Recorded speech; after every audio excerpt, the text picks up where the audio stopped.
حضرت عرفہ بن ربی حضور کے غلام ہے، وہ روایت کرتے ہیں، کہتے ہیں جب جبلہ اہم کے خلاف ہم لڑنے گئے تو روم کی فوجیں بھی تھی اور عرب کے دیگر قبائل کی فوجیں بھی. کہتے ہیں ہمارے سپہ سالار کا نام حضرت خالد بن ولید تھا، معمولی آدمی نہیں جسے نبی پاک نے فرمایا یہ اللہ کی تلوار ہے. سیف اللہ خالد بن ولید سپہ سالار تھے، لیکن کہتے ہیں کہ ہم نے ذرا سا حملہ کیا تو انہوں نے اتنی سخت ہم پر مزاحمت کی کہ مسلمان کہنے لگے آج بچ کے نہیں جائیں گے. کہتے ہیں ہم سارے حضرت خالد بن ولید کے قریب گئے، یہ کوئی ہم نے نہیں حوالہ لکھا، یہ تاریخ اسلام، ان کو سارے مسالک پڑھتے. کہا حضرت خالد بن ولید سے کہ حضور مسئلہ کیا ہے، کسی جنگ میں پیچھے نہیں اٹھے، آج کیا ہوا؟ جناب خالد بن ولید کہنے لگے میری ٹوپی گھر رہ گئی ہے. میری کوئی نہیں سمجھ آئی آپ کو؟ میری تو نے کہا حضرت صاحب ٹوپی ہم سے لے لیں. کہنے لگے وہ والی نہیں، میرے والی رہ گئی ہے. کہا ٹوپی کا جنگ سے کیا مطلب ہوا، تلوار سے کیا مطلب ہوا؟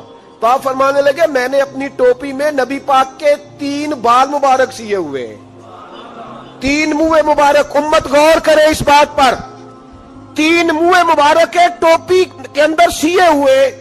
فرمانے لگے تلواریں تو سب کے پاس ہیں، مجھ سے بہادر بہادر سیانے بندے بھی ہیں، پر جب میں حضور کے منہ مبارک سر پہ رکھ کے میدان میں نکلتا ہوں تو فرمایا پھر اللہ مجھے ہر میدان میں کامیابیاں عطا فرماتا ہے. یہ نظریہ دیکھو، عقیدہ دیکھو، تبرک کی کوئی نہیں، برکت کی کوئی نہیں. کہاں بیٹھ کے دین پڑھا ہے؟ یا ہمیں سمجھا لو یا پھر ہم سے ایک کام ضرور کرو بھائی، ایک طرف تو آؤ نا. حضرت خالد بن ولید کہنے لگے ٹوپی رہ گئی ہے. صحابہ دلیری دینے لگے کچھ نہیں ہوتا، قربان جائیں. حضرت ابو عبادہ بن جراح کہتا ہے میں مدینے میں سویا ہوا تھا تو نبی پاک مجھے خواب میں ملے. حضور نے فرمایا میرے خالد کے گرد فوجیں چڑھ گئیں، تو یہاں سویا ہوا ہے، اٹھ پکڑ بندے چل پہنچ میدان میں. کہتے میں نے حضرت ابو عبادہ بن جراح کہتے ہیں میں صبح اٹھتے ہی میں نے لشکر تیار کیے، گھوڑے دوڑائے، مدد کے لیے نکلے. جب ہم رستے میں جا رہے تھے تو ایک ہمیں نوجوان ملا گھوڑے پہ، سر پٹ گھوڑا دوڑا رہا ہے اور بڑی اس کی تیزی ہے. کہتے ہم نے آواز دی تو اس نے اور تیز کر دیا. حضرت خالد بن ولید کے میدان کے قریب پہنچ گیا. کہتے میں نے 2 سپاہی دوڑائے، میں نے جا کے کہا اسے روکو، کون ہے؟ کہتے جب ہم قریب گئے نا اس نے کہا پیچھے ہٹ جاؤ، قریب نہ آنا. کہتے ہم نے کہا تو کون ہے؟ کہنے لگے میں حضرت خالد بن ولید کی زوجہ ہوں، میں ان کی اہلیہ ہوں. تو کہا آپ کدھر جا رہی ہیں؟ کہنے لگی وہ منہ مبارک والی ٹوپی گھر بھول گئے تھے، اور ٹوپی بھول گئے تھے. سارے راز نہیں جانتے، میں بیوی ہوں، میں جانتی ہوں کہ خالد کو کامیابی ملتی تھی مصطفیٰ کے تبرک کی برکت سے. وہ ٹوپی بھول گیا ہے، مسئلہ بن گیا ہوگا. ٹوپی پہ نظر پڑی ہے تو مجھے کوئی اور ملا نہیں تو میں خود دینے جا رہی ہوں. حضرت ابو عبادہ بن جراح کہتے ہیں ہم نے کہا کہ ہمیں دے دو بہن، ہم دے دیں گے. کہنے لگے نہیں، ہمیں پتہ ہے اس کا ادب کس طرح کرنا ہے، کیونکہ ہمارے گھر میں رہتی ہے تو ہمیں پتہ ہے ادب.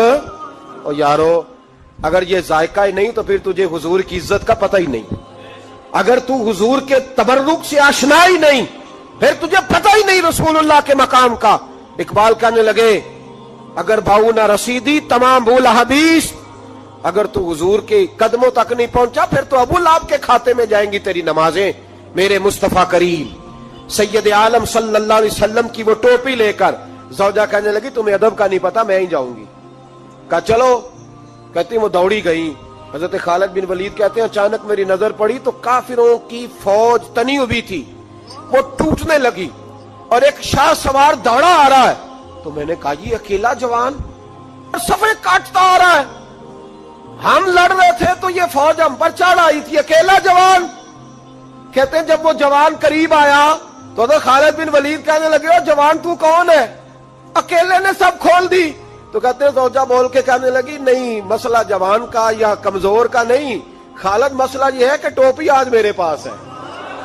مسئلہ یہ ہے کہ ٹوپی آج اصل شے میرے پاس ہے تو اس لیے صفے کاٹتی جا رہی ہوں، ورنہ مجھے تو چھری بڑی مشکل سے چلانی آتی ہے.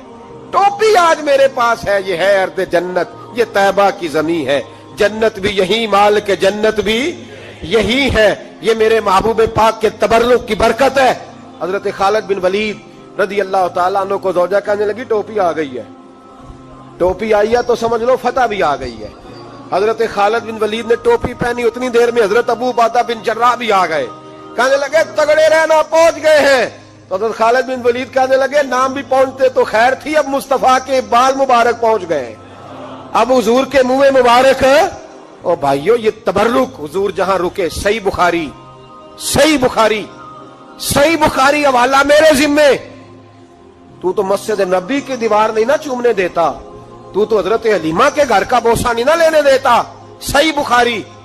حضرت عبداللہ ابن عمر مدینے کے مفتی، جنہیں میرے نبی پاک نے فرمایا راجل صالح، یہ نیک آدمی ہے.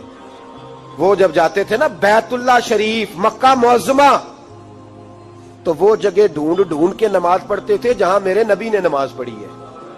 سارا بیت اللہ حرم نہیں، لیکن وہ جگہ ڈھونڈ ڈھونڈ کے جہاں میرے رسول نے نماز پڑھی ہے، حضور نے جہاں نماز پڑھی. بھائیو اگر حضور علیہ السلام کے قدموں کی مٹی سے پیار ہوگا تبھی تو مصطفیٰ سے ہوگا. لیکن یہاں یہ ظلم ہے امت کے ساتھ، یہ زیادتی ہے. میں کہتا ہوں کہ یہاں ہمیں بتاؤ ان حدیثوں کا کیا ترجمہ کریں، قرآن مجید کی آیات کا کیا ترجمہ. حضرت ام سلمہ حضور کی زوجہ ہیں، بخاری مسلم. ان کے پاس حضور کا ایک بال مبارک تھا، چاندی کی ڈیبیا میں بند کر کے رکھا ہوا.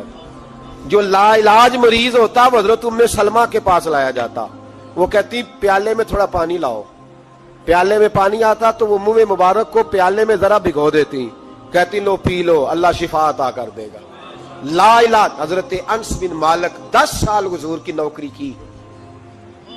لوگ پوچھتے انس کیا کمایا ہے؟ کہنے لگے جو کمایا ہے وہ صندوق میں بند کر کے رکھا ہے. 10 سال نوکری کی نبی پاک، جو کمایا بند کر کے. انتقال کا وقت آیا تو حضرت ثابت بنانی کو بلایا. آپ کے شاگرد تھے، کہنے لگے جب بکسا کھول کے لا. کھول کے لائے تو ایک ڈبیا نکلی، فرمایا اسے بھی کھول. جب اسے بھی کھولا ایک منہ مبارک نکلا. کل زندگی کی کمائی، نبی پاک کا اقبال مبارک. کہا اس کا کیا کرنا ہے؟ فرمانے لگے جب مر جاؤں نا غسل دے کے تو میری منہ کھول کے زبان کے نیچے رکھ دینا. حضور اس کا کیا فائدہ؟ پر میں جب فرشتے حساب لینے آئیں گے من ربو کا بولیں گے، پہلا لفظ کہنے کے لیے منہ کھولوں گا تو سامنے حضور کا منہ مبارک ہوگا. پسے مردن فرشتوں نے جو تلاشی لی تو کیا نکلا؟ فقط ایک دل کے گوشے سے خیال مصطفیٰ نکلا. اور میرے اعلیٰ حضرت مشورہ دیتے ہیں، کہتے ہیں لحد میں عشق رخ شاہ کا داغ لے کے چلے. ہم نے اندھیری رات سنی تھی چراغ لے کے چلے. نبی کریم صلی اللہ تعالی علیہ وآلہ وسلم کو اللہ تعالیٰ نے اپنا آخری اور محبوب پیغمبر بنایا، تو حضور علیہ السلام نے تکمیل انسانیت کے لیے ساری ہدایات اپنے کرم سے اپنی امت کو عطا فرمائی. جب ہم یہ لفظ بولتے ہیں نا کہ نبی پاک کی سیرت کامل ہے، مکمل ہے، اکمل ہے، تو یہ ایک بہت بڑی بات ہے، یہ چھوٹی بات نہیں ہے. دنیا میں کوئی چیز بھی مکمل نہیں. آپ کروڑوں روپے کا گھر بنا دیں تو محسوس ہوتا ہے کہ کہیں نہ کہیں کوئی کمزوری رہ گئی ہے. دنیا میں کوئی چیز مکمل نہیں. اگر کوئی چیز مکمل اور کامل ہے تو وہ رسول پاک کی ذات گرامی ہے. اللہ تعالیٰ نے نبی پاک علیہ السلام کو ہر لحاظ سے کامل، مکمل اور اکمل بنایا، ہر لحاظ سے. اور نبی پاک علیہ السلام کی سیرت اور صورت کے اندر اللہ تعالیٰ نے ایسی جاذبیت رکھی، ایسی کشش رکھی. حضرت عبداللہ ابن عباس رضی اللہ تعالیٰ عنہ فرمایا کرتے ہیں، آپ فرماتے ہیں کہ نبی پاک علیہ السلام کوئی معجزہ نہ بھی دکھاتے، حضور ڈوبے ہوئے سورج کو واپس نہ بھی بلاتے، چاند کے 2 ٹکڑے نہ بھی، درخت سجدے نہ بھی کرتے، کلمہ نہ بھی پڑھتے، تو فرماتے محبوب کا چہرہ ہی ایسا تھا لوگوں نے دیکھتے جانا تھا اور کلمہ پڑھتے جانا. وہ جاذبیت، وہ حسن، وہ رعنائی، وہ چیزیں ایسی ہوتی ہیں جو قابل کشش ہوتی ہیں انسان کے لیے. تبھی تقاضا ہوتا ہے بندے کا کہ وہ چیز بندے کو اپنی طرف کھینچتی ہے. جتنی قابل کشش چیزیں تھیں صورت اور صورت کے لحاظ سے اللہ نے ساری مدینے والے محبوب کو عطا فرمایا محمد الرسول اللہ صلی اللہ علیہ وسلم، محمد اللہ کے رسول ہیں، محمد اللہ کے رسول، کامل صورت و سیرت کے ساتھ اللہ نے محبوب کو مبعوث فرمایا۔ اب جو نبی پاک علیہ السلام نے تربیت کی بات کی نا، لوگوں کو سمجھانے اور سکھانے کی بات کی، تو ایسا نہیں ہے کہ جو بات اچھی تھی فقط جو اچھی تھی وہ حضور نے کر دیا، ایسا نہیں، بلکہ محبوب فرماتے ہیں میں مکارم اخلاق کی تکمیل کے لیے آیا ہوں، یعنی حضور نے وہ اچھی بات کی ہے کہ اس سے زیادہ اچھی بات ہو سکتی نہیں، آخری درجہ ہے خیر کا، اس سے زیادہ اچھی بات ہو نہیں سکتی۔ اللہ کے محبوب علیہ السلام نے جو تربیت فرمائی لوگوں کی، تو وہ تربیت تھی یتلو علیکم آیاتنا ویزکیکم، کہ محبوب تم پر آیتیں پڑھیں گے اور تمہارے باطن کو پاک فرما دیں گے۔ نبی پاک علیہ السلام کے سامنے جو جماعت آئی نا، سب سے پہلے حضور نے جن کی تربیت کی، سب سے جن لوگوں کو نبی پاک علیہ السلام سے فیض لینے کا اور امت میں بانٹنے کا اللہ تبارک و تعالیٰ نے موقع عطا کیا، وہ نبی پاک کے اہل بیت ہیں اور حضور کے صحابہ کرام ہیں۔ جو دنیا کے بہترین لوگ تھے نا، بہترین عقل و خرد کے لحاظ سے، فہم و فراست کے لحاظ سے، تقوی اور روحانیت کے لحاظ سے جو بہترین لوگ تھے، وہ اللہ تعالیٰ نے اپنے محبوب کی غلامی کے لیے منتخب فرمایا۔ انسانی مزاج اس طرح کا ہے کہ اس میں منفی چیزیں زیادہ آتی ہیں، طبیعت اس طرح کی ہوتی ہے کہ شر کو بعضوں کا دل جلدی قبول کرتا ہی مزاج ہوتا ہے۔ حضور علیہ السلام نے فرمایا اللہ تعالیٰ نے دوزخ کو خواہشات سے ڈھانپ دیا، جو چیزیں دل کو طبیعت کو جلدی اپنی طرف کھینچتی ہیں وہ دوزخ کی طرف لے جاتی ہیں، خواہشات نفسانیہ جو ہوتی ہیں، انسان کی طبیعت جلدی مائل ہوتی ہے۔ لوگوں نے جب دیکھا نا کہ ایک بہترین جماعت ہے حضور کے صحابہ اور اہل بیت کی، اور اتنی اعلیٰ جماعت ہے کہ نہ کبھی زمین نے ایسے لوگ دیکھے تھے، نہ آسمان نے کبھی ایسے لوگ دیکھے تھے، اور اللہ کے محبوب علیہ السلام کے فیضان نبوت سے یوں اجلے ہوئے ان کے باطن کہ دنیا میں وہ جدھر جدھر بھی گئے نا نور ہی بکھیرتے گئے۔ اب جب لوگوں نے یہ دیکھا نا کہ اتنی اہم جماعت ہے اور اتنا بڑا انقلاب اس نے برپا کر دیا ہے، اور اتنی زیادہ انہوں نے اس کے اندر دین کے اندر اور فتوحات کے اندر اضافہ کر دیا، اب شر پھیلانا تو بڑا ضروری ہوتا ہے۔ آپ اگر تھوڑی دیر زیادہ تسلی سے میری بات پر غور کریں تو جب بھی کوئی عالم دین آپ کو کوئی بات سنائے گا یا لکھے، نہیں کہتا کہ ڈائریکٹ حضور سے سنا ہے، وہ کہتے ہیں حضرت ابو ہریرہ سے روایت ہے، حضرت ابو دردہ سے روایت ہے، حضرت عبداللہ ابن مسعود فرماتے ہیں، سیدہ عائشہ صدیقہ فرماتی ہیں، وہ کسی نہ کسی صحابی کا نام لے کے روایت بیان کرے گا۔ آپ کو سمجھ آ رہی ہے میری بات کی؟ دنیا کے اندر سب سے زیادہ محبوب علیہ السلام کے ارشادات موجود ہیں، فرامین موجود ہیں، اور وہ امت پر احسان کیا ہے نبی پاک کے صحابہ نے۔ اب لوگوں نے یہ کیا کہ وہ ڈائریکٹ تو دین کو مشکوک نہیں کر سکتے تھے، انہوں نے اس طرح کیا کہ جو دین کو روایت کرنے والے تھے نا، جو دین کو آگے بیان کرنے والے تھے، ان لوگوں کو مشکوک کرنا شروع کر دیا۔ جب کسی بندے کی شخصیت مشکوک ہو جاتی ہے تو اس کی بات کیسے معتبر رہے گی؟ لوگوں نے چال یہ چلی، زیادتی یہ کی دین کے ساتھ کہ صحابہ اور اہل بیت کی لڑائیاں ثابت کرنی شروع کر دی، معاذ اللہ عداوتیں ثابت کرنی شروع کر دی، اور ان لوگوں کو مشکوک کرنا شروع کر دیا، تاکہ اب ظاہر ہے جب ایک شخص ہی مشکوک ہو جائے گا تو اس کی بیان کردہ بات کیسے ٹھیک رہے گی۔ تو جب آپ صحابہ اور اہل بیت کے تعلق سے کسی تشکیک کا شکار ہوتے ہیں تو جتنا دین وہ لائے قرآن مجید کو جمع کرنا شروع کیا تھا حضرت صدیق اکبر نے، اور اس میں بھرپور کردار ادا کیا سیدنا عثمان غنی نے. تو جب آپ ان لوگوں کو ہی مشکوک کر دیں گے تو جو کام انہوں نے کیے وہ کیسے معتبر رہیں گے؟ خدا را دین کو سمجھنا، بات کو سمجھنا. اولین جماعت کے خلاف یہ سازش کی گئی. لوگ تاریخ کی کتابیں کھول کھول کے سامنے رکھتے ہیں اور لوگ جانے کیا کیا لے کے آتے ہیں. میں نے تو اللہ کا قرآن پڑھا ہے. رب قرآن مجید میں فرماتا ہے محمد الرسول اللہ والذین معہ اشداء علی الکفار. فرمایا محمد صلی اللہ تعالی علیہ وسلم اللہ کے رسول ہیں اور ان کے جو ساتھ لوگ ہیں وہ کافروں پر سخت ہیں. رحماء بینہم، آپس میں تو بڑے رحم دل ہیں. تو اللہ کا قرآن کہہ رہا ہے وہ آپس میں رحم دل ہیں، وہ آپس میں پیار کرنے والے ہیں، وہ ایک دوسرے کا احترام. اللہ کا قرآن کہتا ہے رحماء بینہم. میرا خیال ہے جب قرآن کی آیت سامنے آ جائے تو پھر تاریخ کی کتاب کی تو ضرورت نہیں رہتی، پھر تاریخی حوالوں میں الجھنے کی حاجت. اللہ نے کہہ دیا رحماء بینہم، وہ آپس میں مہربان ہیں. ہو ہلکا یاراں تو بریشم کی طرح نرم. رزم حق و باطل ہو تو فولاد ہے مومن.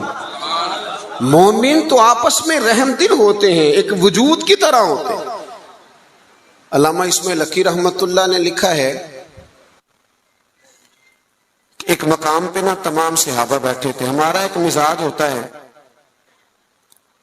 کہ ہم عزتیں نہیں دیتے، طبیعت ہوتی ہے. اور کچھ لوگ ایسے ہوتے ہیں جنہوں نے طے کر لیا ہوتا ہے کہ مجھے عزت ملنی ضرور چاہیے. یہ بہت بڑا مشکل کام ہے. بہت سارے لوگ خود اپنے لیے پروٹوکول کا اہتمام کر لیتے ہیں، وہ زیادہ نقصان کا باعث ہوتا ہے. کوئی سیاسی سماجی فلاحی بڑا آدمی آ جائے نا کبھی محفل میں تو وہ گردن اونچی کر کر کے دکھاتا ہے پیچھے کہ لو میں آ بھی گیا ہوں اور نقیب صاحب نے میرا نام ہی نہیں لیا. بہت سارے بندوں کی تعریف نہ کرو تو نیند نہیں آتی بیچاروں. یہ ابھی ہم آ رہے تھے نا، ہم نے اپنے میزبان کو ٹیلی فون کر کے کہا کہ مہربانی کرنا کسی استقبال کا اہتمام نہ کرنا. فقیروں اور وزیروں میں کوئی تو فرق رہنا چاہیے، کوئی تو فرق رہ جائے. یہ پہلے کہا، آنے سے پہلے کہا، پوچھ سکتے ہیں. اور میں آ رہا تھا تو ایک سنگی جو ہیں وہ جلدی سے گرنے لگے پیروں میں. میں آپ کو ذمہ داری سے کہتا ہوں آپ ہماری بات مانیں، جو کہہ رہے ہیں تو پھر ہمارا فائدہ ہے، ورنہ پیروں کی کیا بات ہے. میرے جیسے تو گناہ گار کے ہاتھ چومنے سے بھی آپ کو کچھ نہیں ملے گا، کوئی فائدہ نہیں. مان نام کے من دان، یہ تو مجھے آپ نے کرسی پہ بٹھا دیا ہے، ورنہ تو پتہ سارا ہے سردار نو کیتیاں دا ادا پردہ چپائے پلا ہو سی. آپ میں سینکڑوں لوگ ایسے ہیں جو مجھ سے 1000 درجے اعلیٰ ہیں. اس لیے کچھ چیزوں سے باہر آ جاؤ، زندگی کو اس کے اصل حسن کے ساتھ جینا شروع کرو، پھر مزہ آئے گا. کیوں؟ اس لیے کہ میرے کریم محبوب نے فرمایا تو رب کی رضا کے لیے جھک جا، اللہ تجھے عزت عطا فرما دے، اللہ تجھے وقار عطا کرے گا. تو جھک جا اللہ کی رضا. ان چیزوں سے باہر آ جائیں. جو بات عرض کرنے جا رہا تھا، ہم عزت نہیں دیتے. قابل عزت آدمی کو ہمیشہ عزت دیں. اچھا، اس کے دل میں نہیں ہونا چاہیے. سیاستہ میں حدیث موجود ہے، نبی پاک علیہ السلام نے فرمایا جس بندے کی خواہش ہو نا لوگ مجھے اٹھ کے ملے، وہ جہنمی ہے. اس کے دل میں خواہش پیدا ہو جائے کہ لوگ کھڑے ہو کے مجھے ملیں، یہ آپ کو سیاستہ میں حدیث ملے گی. لیکن جو قابل عزت ہو اسے عزت دینی چاہیے. اور میں بڑے زمانے سے کہہ رہا ہوں کسی کو عزت ہمیشہ وہ دیتا ہے جو خود صاحب عزت ہوتا ہے. وہ صاحب عزت لوگ عزت والوں کو عزت دیتے ہیں. بات کی سمجھ آ رہی ہے آپ حضرات؟ علامہ اسماعیل حقی رحمت اللہ لکھا ہے کہ جگہ پہ صحابہ حضور علیہ الصلوۃ والسلام کے ساتھ بیٹھے تھے تو جگہ وہاں بظاہر تھوڑی کم تھی. ڈھیر سارے لوگ بیٹھے تھے حضور کی خدمت عالی مرتبت میں زیارت و ملاقات کا شرف پانے کے لیے. تو ظاہری طور پر وہاں جگہ تھی. حضرت ابو بکر صدیق اکبر افضل البشر بعد الانبیاء بالتحقیق، حضرت صدیق اکبر نے حضور کے بالکل ساتھ بیٹھے تھے. وہ آج بھی کریم کے بالکل ساتھ ہی ہے،